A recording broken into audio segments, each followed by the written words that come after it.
Hello friends, welcome back to our YouTube channel GK with मी।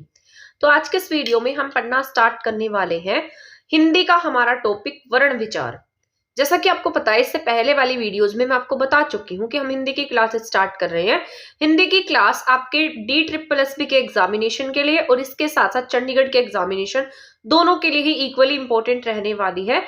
फिर चाहे आप entity, PRT, TGT, PGT किसी भी एग्जाम की तैयारी कर रहे हैं, आपको पता होना चाहिए DSSB में आपका हिंदी का सिलेबस जो है वो 20 मार्क्स का रहने वाला है और जितने भी इंपॉर्टेंट टॉपिक्स रहेंगे वो सारे मैं आपको इस चैनल पर करा दूंगी। इसके बाद हम इंग्लिश के टॉपिक्स पे स्टार्ट कर देंगे। इसके अलावा यहाँ पर अगर हम बात करते हैं चंडीगढ़ की, तो चंडीगढ़ में हिंदी जो है एनटीटी और पीआरटी में आपके 10 मार्क्स की रहने वाली है। तो इन दोनों के लिए ही ये क्लासेस इंपॉर्टेंट रहेंगी, तो आप इस क्लासेस को देखना, लास्ट तक देख लेना, ठीक है, क्योंकि आपके लिए यूजफुल है। इसके साथ साथ मान लीजिए आपने चैनल को सब्सक्राइब नहीं किया है तो आप इसे सब्सक्राइब भी कर दीजिएगा, क्योंकि आगे आने वाले टाइम में आपको और भी कंटेंट हमारे चैनल पर देखने को मिलने वाला है। तो अब आपका ज्यादा टाइम नहीं लेते हैं और स्टार्ट कर देते हैं हमारा आज का पहला टॉपिक वर्ण विचार। ये टॉपिक ऐसा टॉपिक है जिसमें से हर एग्जाम में क्वेश्चन देखने को मिलते हैं, फिर चाहे आप कोई भी एग्जाम दे रहे हो, और टीचिंग एग्जाम्स में तो इस टॉपिक में से क्वेश्चन आता ही आता है। तो सबसे पहला जो हमारा पॉइंट है, पहले हमने लिखा है वर्ण विचार। अगर हमने वर्ण विचार लिखा है तो हमें वर्ण के बारे में पता भी होना चाहिए कि वर्ण होता क्या है।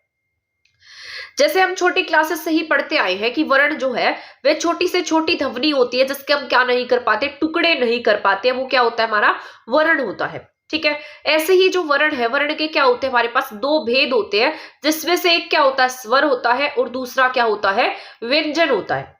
इनको अलग अलग पार्ट्स में डिवाइड किया गया है। जैसे अब इनकी कुछ मात्राएं होती है, कुछ नंबर्स होते हैं, जैसे स्वर कितने हैं, व्यंजन कितने हैं, किसके कितनी मात्राएं हैं, ये सारा का सारा हम आगे पढ़ने वाले हैं। तो सबसे पहले तो आपको वर्ण के बारे में पता होना चाहिए। वर्ण वो छोटी से छोटी इकाई होगी जिसके हम क्या नहीं कर सकते, टुकड़े नहीं कर सकते, तो वो क्या कहलाता है, आपका वर्ण कहलाता है। अब वर्ण के हमारे पास कितने भेद हैं, दो भेद होते हैं, जिसमें से हम एक को स्वर के नाम से जानते हैं और दूसरे को हम व्यंजन के नाम से जानते हैं। अगर हम स्वर की बात करते हैं, तो स्वर क्या होता है, जिन वर्णों के उच्चारण में वायु निर्बाध गति से अर्थात बिना किसी रुकावट के मुख से निकलती है। जैसे अब हम कोई भी वर्ड बोलते हैं, जिसको बोलते समय हमें किसी न किसी प्रकार का कोई अवरोध उत्पन्न नहीं होता, कोई प्रॉब्लम क्रिएट नहीं होती, या फिर बिना किसी रुकावट के हम उसे बहुत फास्टली बोल देते हैं, बहुत तेजी से बोल देते हैं, वो क्या होता है, स्वर होता है। या जिसके उच्चारण में हमें किसी दूसरे अन्य वर्ण की सहायता भी नहीं लेनी पड़ती है, उसे हम किसके नाम से जानते हैं, स्वर के नाम से जानते हैं। तो स्वर की डेफिनेशन बहुत इजी सी और बहुत सिंपल सी है कि जो वर्ण जिनको बोलते समय हमें बहुत ज्यादा समय नहीं लगता या कोई किसी प्रकार की कोई रुकावट नहीं आती है, इसके साथ साथ जिनके उच्चारण में हमें किसी दूसरे वर्ण की सहायता नहीं लेनी पड़ती, उसे हम क्या कह देते हैं, स्वर कहते हैं। अगर आपसे पूछा जाए स्वर हिंदी में कितने स्वर हैं, तो आप क्या टिक करेंगे, हिंदी में हमारे 11 स्वर हैं, जिनके उच्चारण में हमें किसी दूसरे वर्ण की सहायता नहीं लेनी पड़ती, जो बिना किसी निर्बाध गति से और बिना रुकावट के हमारे मुख से निकलती है, वही क्या कहलाते हैं, स्वर कहलाते हैं। ठीक है, आई होप आपको स्वर की जो परिभाषा है वो समझ में आ गई होगी, जितना मैंने आपको बताया है। इसके बाद अगर हम बात करते हैं मात्रा के आधार पर, आपके हिंदी में दो प्रकार के स्वर को दो भाग में डिवाइड किया गया है। एक होता है आपका ह्रस्व स्वर और एक होता है आपका दीर्घ स्वर। ठीक है, तो मात्राओं के आधार पर क्या है, इन्हें अलग अलग तरीके से विभाजित किया गया है, जिसमें से एक क्या आता है, ह्रस्व स्वर है, और दूसरा क्या है, आपका दीर्घ स्वर है। अगर हम ह्रस्व स्वर की बात करते हैं, ये इंपॉर्टेंट है जितने भी मैं आपको बता रही हूं, क्योंकि एग्जाम में पूछे गए हैं। अगर हम ह्रस्व स्वर की बात करते हैं, तो ह्रस्व स्वर वो होता है जिसके उच्चारण में कम समय या फिर एक मात्रा का समय लगता है, वो क्या होते हैं, ह्रस्व स्वर होते हैं। ह्रस्व स्वर क्या होंगे, जिसको बोलने में बहुत कम समय लगेगा या फिर इसमें सिर्फ एक मात्रा का वक्त लगता है, वो क्या होते हैं, हमारे ह्रस्व स्वर होते हैं। इसके बाद अगर हम दीर्घ स्वर की बात करते हैं, दीर्घ का मतलब क्या होता है, बड़ा या फिर ज्यादा। ठीक है, तो जिसको बोलने में ह्रस्व स्वर से ज्यादा समय लगता है या फिर इससे दुगना समय लगेगा, तो वो क्या होंगे, आपके दीर्घ स्वर होंगे। तो यहाँ पर यही लिखा है, उच्चारण में ह्रस्व स्वरों से दुगना अर्थात 2 मात्रा का क्या लगता है, इसमें समय लगता है, तो उसे क्या कह देते हैं, दीर्घ स्वर कह देते हैं। इनके मीनिंग जो होते हैं, इनके नाम में ही कहीं ना कहीं छुपे हुए होते हैं। ह्रस्व स्वर को हम लघु स्वर के नाम से भी जानते हैं। यहाँ पर मान लो लघु की बात हो रही है, तो कहीं ना कहीं यहाँ पर हमारे पास कम समय लगेगा, या फिर हमें इसमें केवल 1 मात्रा की जरूरत होगी। अगर दीर्घ की बात करें तो दीर्घ का मतलब बड़ा होता है और ज्यादा, तो इसमें ज्यादा समय लगेगा और मात्राएं भी ज्यादा लगेगी। ठीक है, ह्रस्व स्वर के। तो लघु और ह्रस्व में यही मेन डिफरेंस है कि ह्रस्व स्वर जो है, वन सेकेंड,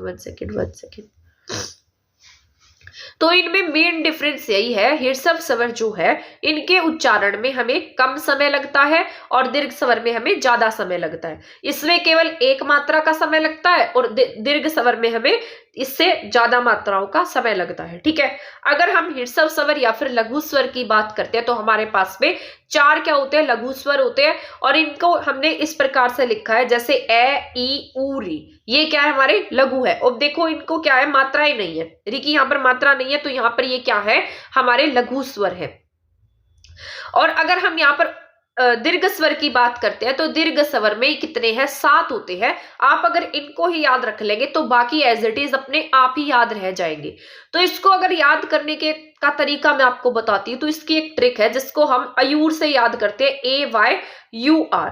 ए से आपका क्या होगा, ए से आपका अ बनेगा, इससे ई, ऊ और री बनेंगे। ठीक है, तो अयूर से आप याद रख सकते हैं, AYUR से याद रख लेना। याद करने का तरीका है अ, ई, ऊ, री। ठीक है, तो अ, ई, ऊ, री क्या है, आपके ह्रस्व स्वर है जिसमें केवल 1 मात्रा है।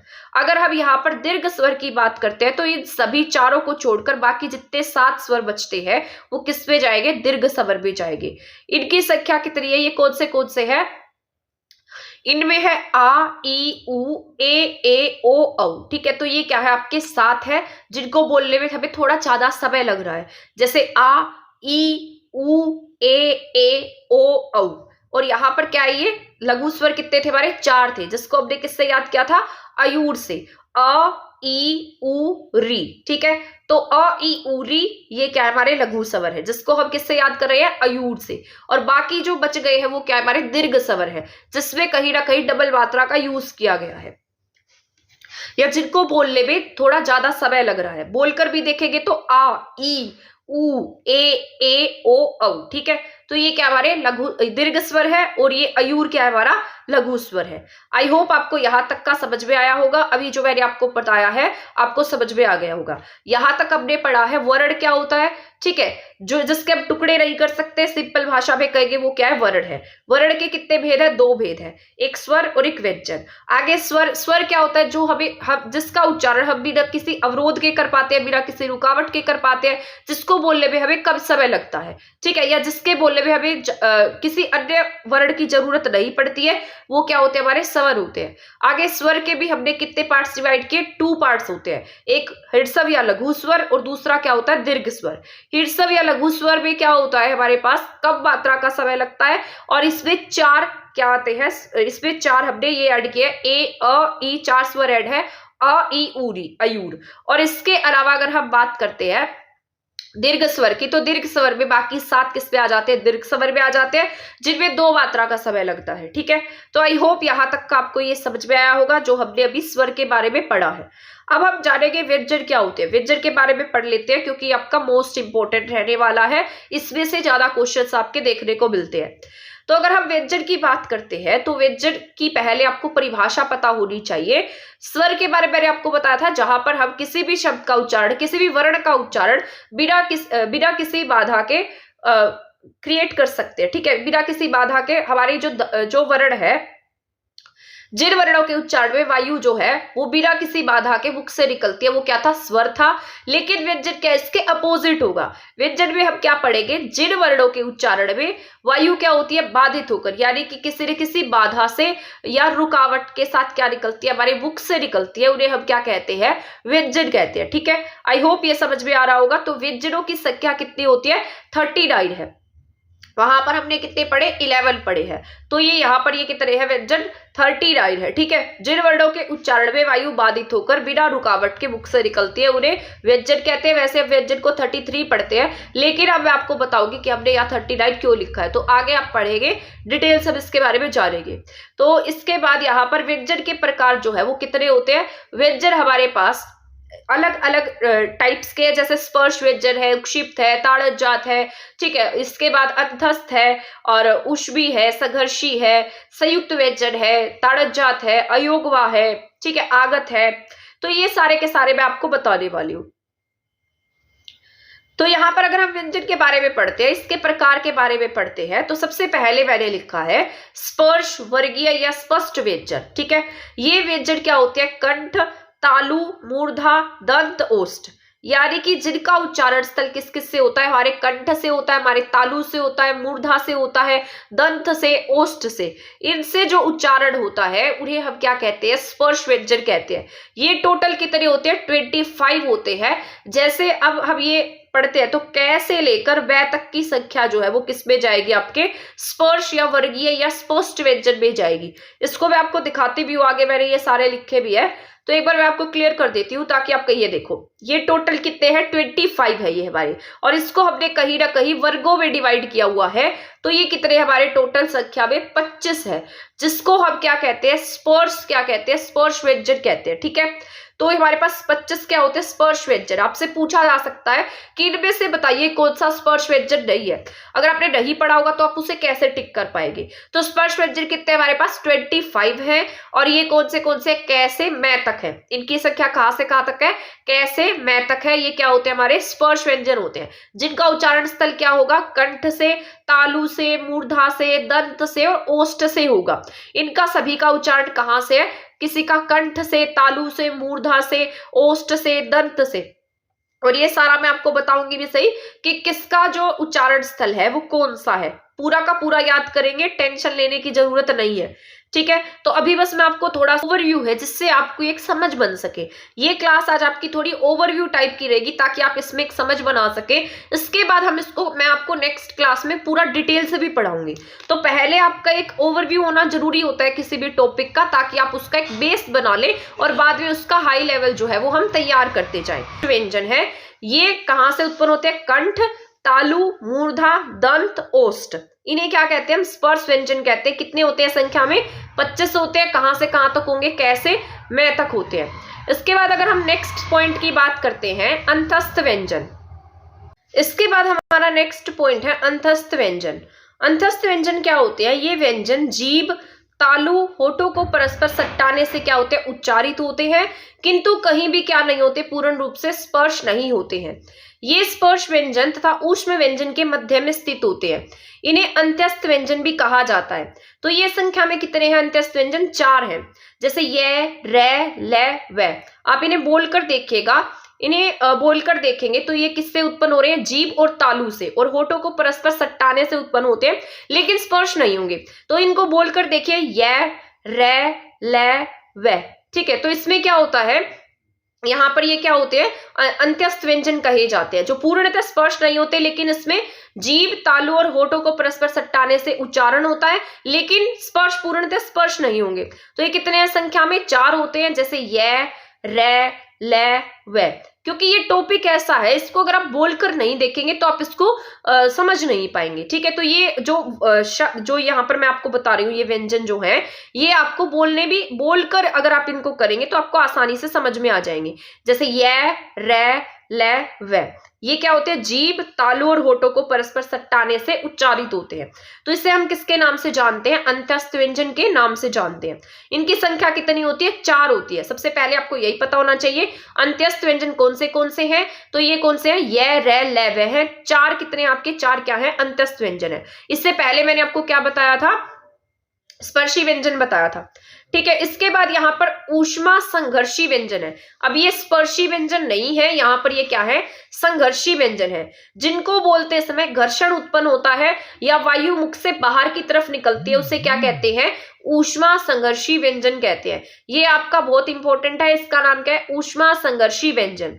जिन व्यंजनों के उच्चारण में एक विशेष घर्षण होता है तथा गर्म वायु मुख से निकलती है उन्हें क्या कहते हैं, ऊष्मा संघर्षी व्यंजन। अब देखो यहाँ पर संघर्ष का यूज किस लिए करते हैं, जहां पर हमें कोई ना कोई घर्षण मिलेगा, कोई रुकावट मिलेगी, तो वहां पर क्या होगा, ऊष्मा संघर्षी व्यंजन होगा। और ये भी कितने आपके 4 होते हैं।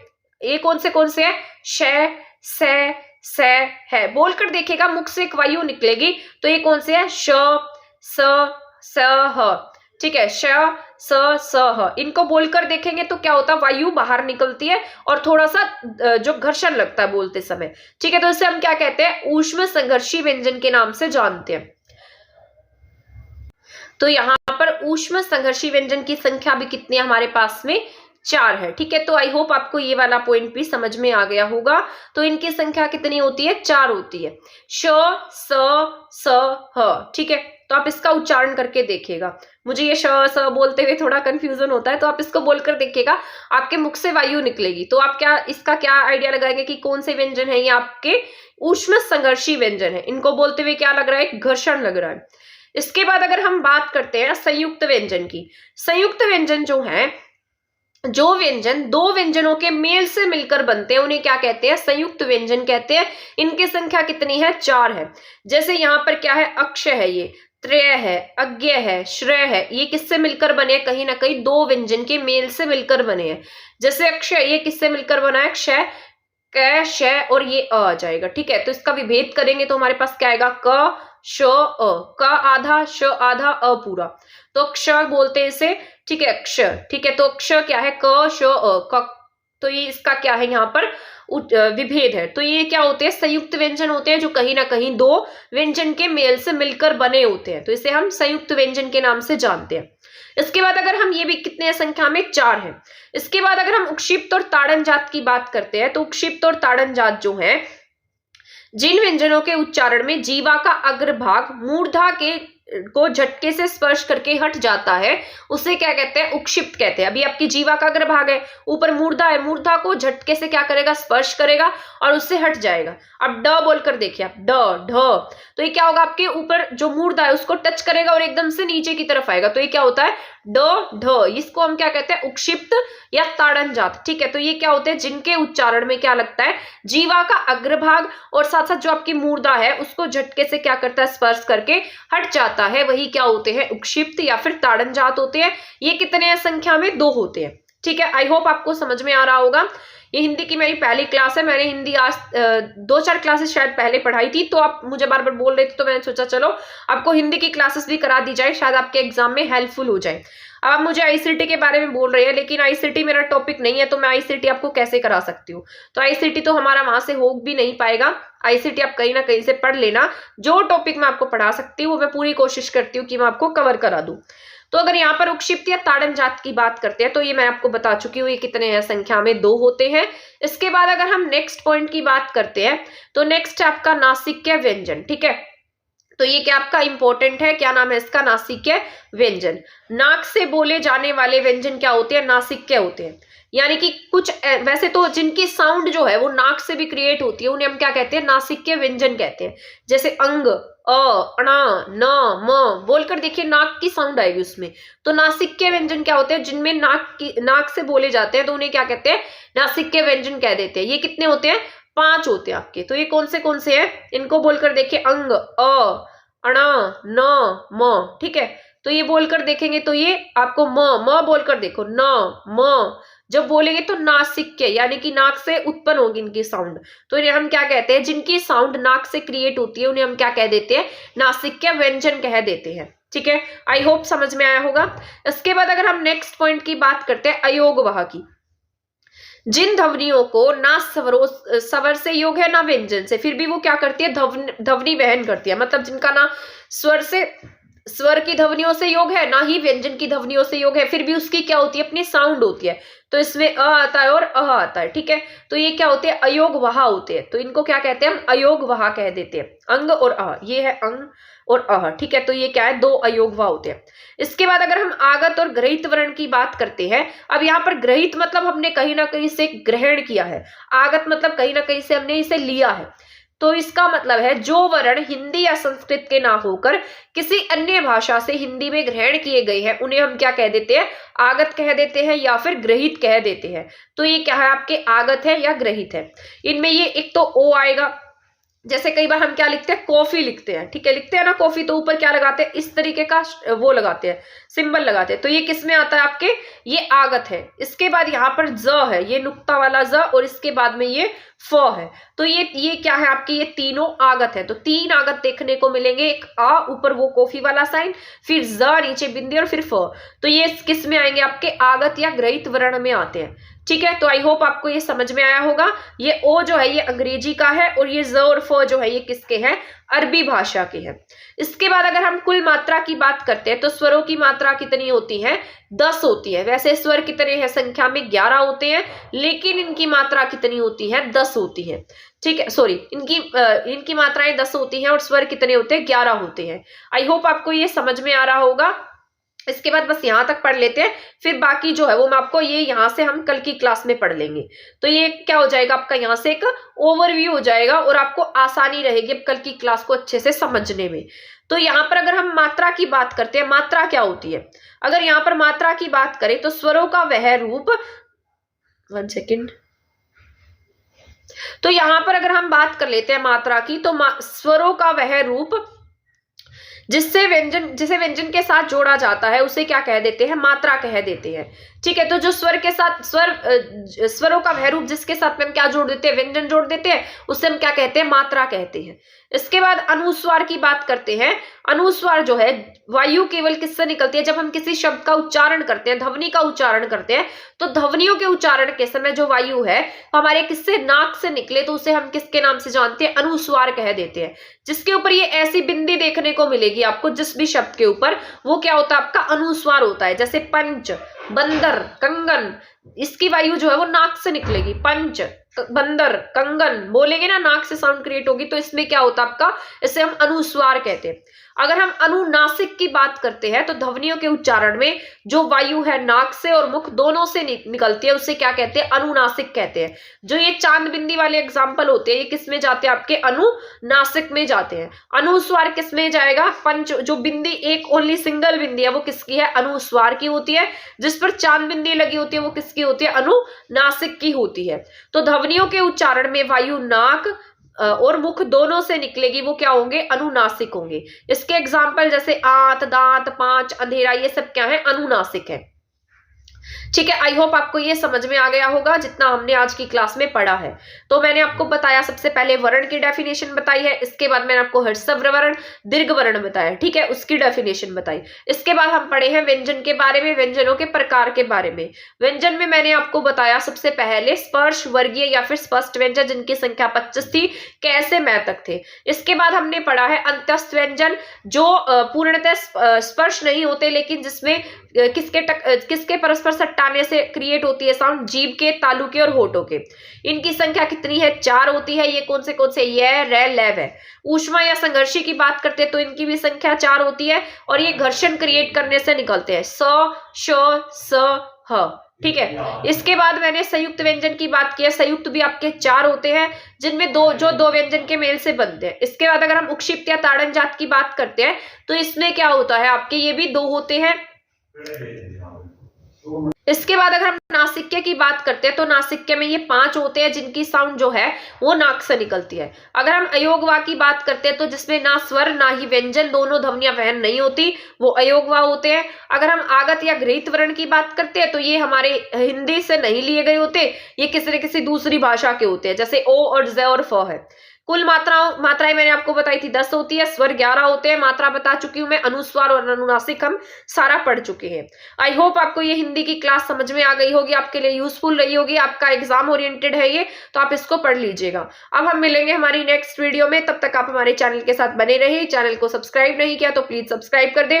नेक्स्ट वीडियो में आपको ये सारा पढ़ाऊंगी, हिंदी की वर्णमाला क्या होती है, ये सारा का सारा हम कल की क्लास में पढ़ेंगे। ये सारा आपका इंपॉर्टेंट रहने वाला है, इस क्लास को मिस मत कीजिएगा, क्योंकि ये आपका जरूरी टॉपिक है। तो ऐसे आपका 2 क्लासेस में वर्ण विचार का टॉपिक कंप्लीट हो जाएगा। तो तब तक चैनल के साथ बने रहें। थैंक यू, धन्यवाद।